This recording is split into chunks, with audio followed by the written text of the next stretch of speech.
Bonjour à tous et bienvenue sur cette chaîne Mon Couple et ma Famille TV. Et aujourd'hui, on va parler de l'éducation des enfants. L'éducation des enfants est un sujet tellement important et d'ailleurs beaucoup plus important que ce que l'on pourrait imaginer parce que la société de demain est faite des enfants d'aujourd'hui.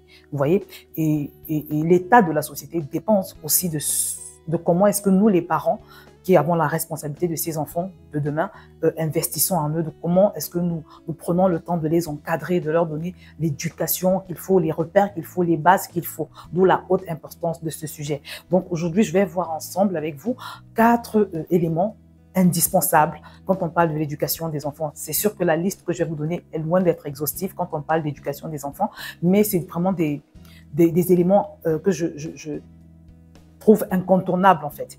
Voilà. La première des choses, et je te dis déjà que même si tu es célibataire, tu es concerné par cette vidéo parce que les célibataires ont l'habitude de se désintéresser de ce genre de choses. Et pourtant, ils sont appelés à être mariés, veulent se marier, veulent fonder une famille. Vous savez que l'un des secrets pour obtenir rapidement de Dieu, c'est de se former. C'est-à-dire que quand tu vas aller quelque part, tu vas obtenir une chose. L'un des secrets pour pouvoir obtenir rapidement la chose, c'est de te former, c'est de te préparer. Parce que parfois, le Seigneur ne nous exauce pas quand on lui demande des choses, quand on lui demande le mariage.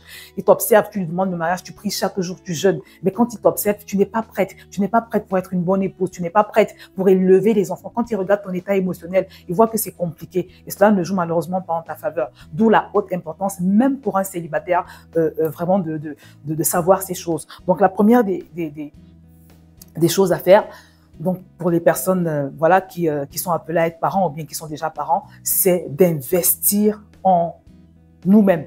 Pourquoi je le dis? Parce que ton état émotionnel, le fait pour toi d'être une personne équilibrée ou pas, le fait pour toi d'être une personne qui a des repères ou pas du tout, ou bien pas beaucoup de repères, va énormément jouer dans ce que seront tes enfants, ou bien dans ce que tu vas pouvoir faire avec tes enfants. Donc, comment est-ce que tu vas pouvoir les encadrer dans les bases que toi-même, tu vas pouvoir leur transmettre en tant que parent. Parce que si tu es une personne émotionnellement brisée, cela va forcément déteindre sur tes enfants. Si tu es un homme rempli de colère, par exemple, tu ne sais pas te maîtriser, tu ne connais que le langage des coups, par exemple, tu ne connais que le langage de la violence, c'est ce que tu vas transmettre à tes enfants. Si tu es une femme, voilà, qu'est-ce que je peux dire, une femme laxiste, une femme qui n'a, enfin, jamais tu les corriges, tu les laisses faire tout ce qu'ils veulent, ça aura également des conséquences.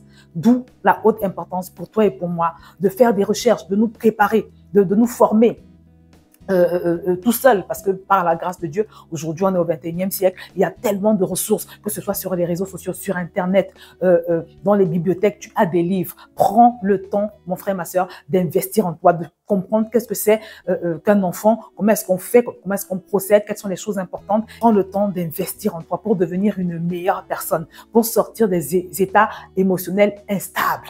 C'est très important parce que pour produire un enfant équilibré, il faut un parent équilibré. Pour produire un enfant qui a des repères, il faut également un parent avec des repères. Et c'est pour ça, mon frère, ma soeur, que tu dois te préparer. Je ne sais pas pourquoi les gens se préparent pour toutes sortes de choses quand ils ont des projets secondaires. Ils vont se préparer, ils vont tout faire pour s'améliorer. Quand ils ont on va dire, des objectifs à atteindre, des objectifs quelconques, ils vont prendre des formations, ils vont se renseigner, ils vont travailler sur eux. Mais quand il s'agit d'un sujet aussi important que l'éducation d'un enfant, ou bien tout simplement le mariage, la vie à deux, les gens pensent qu'il suffit simplement oui, de toutes les façons, je pense que je serai un bon papa, je vais jouer au foot avec mes enfants, ils seront heureux. Non, non, non, c'est beaucoup plus que ça. Voilà, c'est beaucoup plus que ça. D'où la haute importance, mon frère, ma soeur. Si tu sens que à l'heure actuelle, tu es dans un état un peu sens dessus-dessous, tu sens que émotionnellement, ce n'est pas trop ça, tu sens que toi-même, tu es un peu perdu, tu sens que toi-même, tu es mélangé, prends le temps d'abord de te stabiliser. Parce que être parent, c'est un travail à vie, en fait. Et il est hors de question que tu démissionnes, tu vois. Donc, mon frère, ma soeur, je t'encourage à vraiment déjà commencer par prendre le temps de faire le bilan de ton âme. Et quand on parle de faire le bilan de son âme, ce n'est pas juste pour l'éducation de tes enfants que ça va t'aider, mais ça va t'aider sur tous les autres plans. Ça va t'aider sur le plan professionnel, ça va t'aider sur le plan de la confiance en soi, ça va t'aider sur le plan de ta relation avec ton conjoint, ça va t'aider sur le plan de ta relation avec toutes les autres personnes. C'est tellement important. On a une dame qui a justement, elle vient de produire un e-book gratuit vraiment sur le sujet. Je pense que vous allez être servis sur comment faire le bilan de son âme. Voilà, parce que c'est important que tu prennes le temps d'observer en toi-même de façon objective. Tu sais quels sont tes défauts, quelles sont les remarques que les gens te font souvent. Tu sais quelles sont les choses que tu as besoin de corriger. Je te recommande de te mettre avec un stylo et une feuille ou bien simplement avec ton téléphone dans les notes et de faire cette liste-là. Il y a ci, il y a ça, il y a ça, il y a ça. Il y a peut-être encore trop de colère, il y a peut-être encore trop de laisser aller. Peut-être que j'ai un problème d'alcoolisme, peut-être que j'ai un problème de drogue, peu importe. Mais tu sais quelles sont ces choses-là qui ne sont pas bonnes en tant que parent parce que ce que tu as, ce que tu es, c'est ce que tu vas transmettre à tes enfants. Et si tu as identifié ces choses pas bien, tu dois faire le maximum pour t'en débarrasser. Parce que je peux te certifier que, franchement, elles vont pas aider tes enfants. Elles vont même pas t'aider toi-même en tant que parent, tu vois. Donc, c'est très important de faire le bilan, une sorte de bilan émotionnel de ta propre personne, de comment tu es et de travailler parce que je vous le redis, être parent, c'est une véritable responsabilité, mes bien-aimés. La deuxième chose importante, c'est vraiment se laisser conduire par le Saint-Esprit quand il faut prendre des décisions importantes. Parfois, les enfants vont commettre des erreurs, ils vont commettre des bêtises et souvent, on reproduit ce qu'on a vécu soi-même dans son passé. Je vous assure que, et c'est terrible, et on ne devrait pas se retrouver dans certaines circonstances, comme j'ai observé certains bien-aimés le faire. Je me rappelle d'un homme de Dieu, par exemple, qui a perdu sa fille. Quand je dis perdre sa fille, c'est dans ce sens qu'elle a été placée dans une famille d'accueil parce que ici en France, alors moi je ne sais pas comment ça se passe dans les autres pays, en Afrique ce n'est pas comme ça, mais ici en France par exemple, si l'assistance sociale estime que tu ne traites pas bien ton enfant, ou alors si il arrive que ton enfant se plaigne, on va dire dans son collège, de mauvais traitements de ta part, on peut te le retirer très vite, très rapidement, et tu perds ton enfant comme ça. Tu vois, donc c'est ce qui s'est passé avec cet homme de Dieu. Je ne sais pas quelle est la bêtise que sa fille de 15 ans avait faite, mais il a frappé en fait, parce qu'en Afrique c'est souvent comme ça que ça se passe. On règle les conflits avec les enfants par des coups. Donc il a frappé, il lui a donné une bonne raclée là, et le lendemain elle s'est plainte à ses enseignants et en quelques heures, bah ils lui ont trouvé une famille d'accueil et son père a juste été averti comme ça. Je vous assure qu'il a perdu cet enfant et c'était quand même assez scandaleux. C'était scandaleux parce que c'était quand même la fille du pasteur et c'était un choc pour beaucoup de personnes. Et pour la petite histoire, quelques temps après, je crois que quand elle a atteint ses 18 ans, parce que quand on te les prend comme ça, en général, à l'âge de 18 ans, ils peuvent commencer à voler de leurs propres ailes. Et ce qui s'est passé, c'est qu'aussitôt qu'elle a eu 18 ans, elle s'est mise en couple avec quelqu'un, elle s'est mise en couple. Je crois que c'était même avant ses 18 ans, elle devait avoir 17 ans. Elle s'est mise en couple avec quelqu'un et puis elle s'est mise à faire des enfants avec lui. Elle n'était pas mariée. Donc, bref, elle a complètement changé de bord. Vous voyez les conséquences? Parce que parfois, on réagit selon la colère. C'est pour ça que je vous ai dit, mon frère, si tu as des problèmes de colère démesurés, par exemple, si tu as des problèmes, enfin, comme je te l'ai dit, si tu as des problèmes particuliers au niveau de ton âme, ça ne va pas t'aider dans l'éducation de tes enfants. Donc, toujours est-il que ce monsieur a perdu sa fille comme ça. Et c'est vrai que par la suite, bon, par la grâce de Dieu, ils avaient recommencé à se voir, mais les dégâts avaient déjà été faits. Elle était déjà en couple avec quelqu'un. Bon, elle avait complètement perdu la foi, visiblement. Bon, bref, c'est pour vous dire que, mes bien-aimés, c'est tellement important de se laisser conduire par le Saint-Esprit. Moi, c'est ce que je fais de manière systématique. Quand ton enfant a fait une bêtise, quelque chose de très grave, au lieu de réagir dans la colère, ou bien au lieu de réagir à la façon que tu as souvent vu tes parents réagir, tu ferais mieux de demander à Dieu, Saint-Esprit, qu'est-ce que je fais? Comment est-ce que je peux traiter cette faute? Quelle est la meilleure punition? Tu vois, c'est comme ça qu'il faut procéder, je vous assure. Et quand tu vas faire cette prière-là, très souvent, le Seigneur te parle par des pensées. Tout de suite, à un moment donné, tu vas avoir comme une illumination d'une idée à laquelle tu sais qu'en temps normal, tu n'aurais pas pensé. Tu vas avoir cette illumination-là et vraiment, tu sauras que là, c'est le Seigneur qui est en train de me parler. Vous voyez? Donc, c'est très important. Le Seigneur va te donner une punition parce que le Seigneur sait ce qu'il faut. Il sait ce qu'il faut pour ton enfant. Il sait ce qu'il faut pour ton fils, pour ta fille. Il sait quelle est la meilleure chose à faire qui va pousser ton enfant à réfléchir et à changer d'attitude. Tu vois? La Bible dit que ce n'est ni par la force ni par la puissance, mais c'est par l'Esprit de Dieu. Donc, il faut toujours se laisser conduire par le Saint-Esprit. Même dans les récompenses que nous pouvons leur apporter, des fois, ton enfant aussi a fait quelque chose de bien, ça aussi, ça arrive. Et tu as envie de le récompenser. Il y a des gens qui gâtent trop leurs enfants. Ça ne sert à rien de leur donner tout ce dont ils ont besoin parce que vous allez en faire des enfants gâtés. Vous allez en faire des enfants pourris gâtés. C'est très important de doser. Voilà.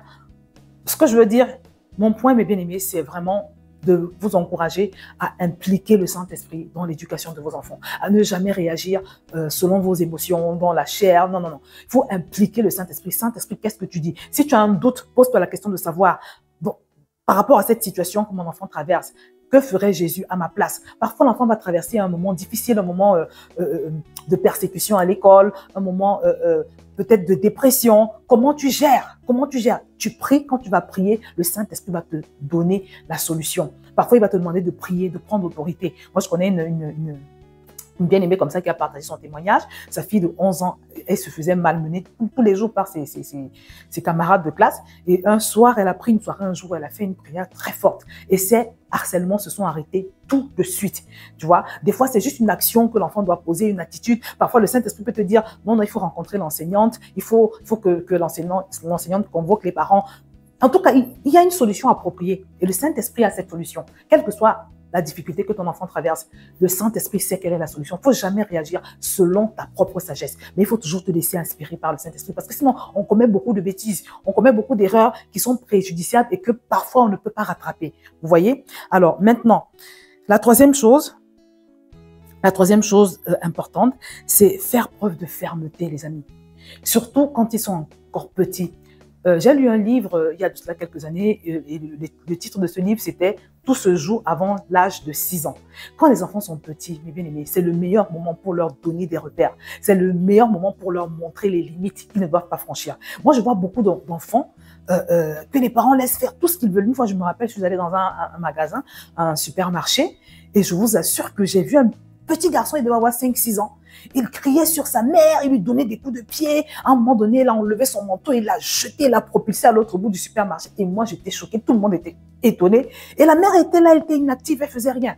Ma sœur, si tu es ce genre de personne qui laisse son enfant faire tout ce qu'il veut, quand il n'a que 6 ans, déjà il te donne des coups de pied, déjà il te frappe, je peux te certifier que tu vas le regretter.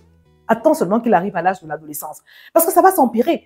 Tu es en train de lui montrer que ce qu'il fait est normal par ton indifférence, par le fait que tu ne réagisses pas, tu lui montres que ce qu'il fait est normal. Et il va grandir comme ça. Et quand il sera devenu grand, il va s'endurcir dans ses habitudes-là et tu ne pourras plus le changer. Il sera un phénomène social, il sera un cas social, il va faire souffrir ses enseignants, il va faire souffrir ses camarades de classe. À un moment donné, tu risques de même pas pouvoir le rattraper en fait. Je me rappelle d'une dame qui m'a écrit un jour en me disant que son fils de 14 ans l'avait frappé. Il avait frappé jusqu'au sang, il avait défiguré. Elle avait dû appeler les pompiers parce qu'elle saignait abondamment. Parce qu'elle a juste voulu lui faire une remarque. Il s'est permis de frapper sa maman. Vous voyez jusqu'où ça peut arriver parfois. Donc, mes amis, soyez fermes. Si tu n'as pas le courage de manifester cette fermeté envers ton enfant, demande au Seigneur la grâce. Prie pour cela, crie pour cela. Et c'est pour ça que j'ai parlé tout à l'heure de faire le bilan de son âme, son bilan émotionnel, pour savoir où est-ce que tu en es. Parce que si tu as ce genre de, comment je peux dire, de faiblesse, je peux parler de faiblesse, il faut que tu corriges, il faut que ça se corrige avant de devenir maman. Parce que tu vas faire un carnage, en fait, avec tes enfants.